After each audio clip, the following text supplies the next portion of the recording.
Hi friends, ఈరోజు ఈ వీడియోలో మన ఆంధ్రప్రదేశ్ రాష్ట్ర వ్యాప్తంగా ఉన్న పెన్షన్దారులందరికీ సంబంధించిన 3 శుభవార్తలు సీఎం చంద్రబాబు నాయుడు గారు ప్రకటించారు.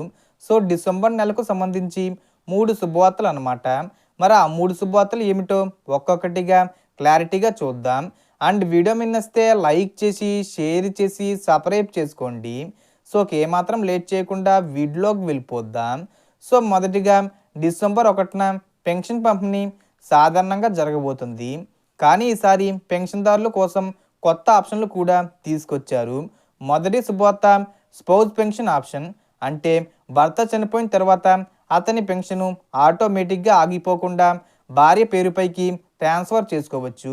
దీనికోసం భార్య భర్తకు సంబంధించిన death certificate, Aadhaar card, pension ID కార్డులతో గ్రామవార్డు సచివాలయంలోని వెల్ఫేర్ ఎడ్యుకేషన్ అసిస్టెంట్ దగ్గర సబ్మిట్ చెయ్యాలి. వారు మీ వివరాలు వెరిఫై చేసి మీరు అర్హత ఉన్నవారైతే ఆ పెన్షను మీ పేరుపైకి ట్రాన్స్ఫర్ అవుతుంది. దీని ద్వారా మీకు నెలకు 4,000 రూపాయల పెన్షన్ అందుతుంది.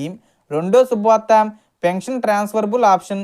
అంటే మీరు ఒక ఊరు నుంచి మరో ఊరిలోకి మారినప్పుడు ఇకపై పెన్షను తీసుకోవడానికి పాత ఊరికి రావాల్సిన అవసరం లేదు. మీరు ఇప్పుడున్న ప్రదేశంలోని సచివాలయంలోకి వెళ్ళి కొత్త అడ్రస్సు సబ్మిట్ చేస్తే మీ పెన్షను అక్కడికి ట్రాన్స్ఫర్ అవుతుంది.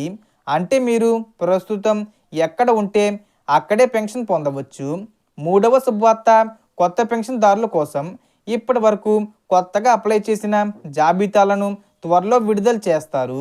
సో మొత్తం ఇన్ఫర్మేషన్ ది ఫ్రెండ్స్. మీకు ఈ వీడియో నచ్చితే లైక్ చేయండి, షేర్ చేయండి అండ్ సబ్స్క్రైబ్ చేసుకోండి. Thanks for watching.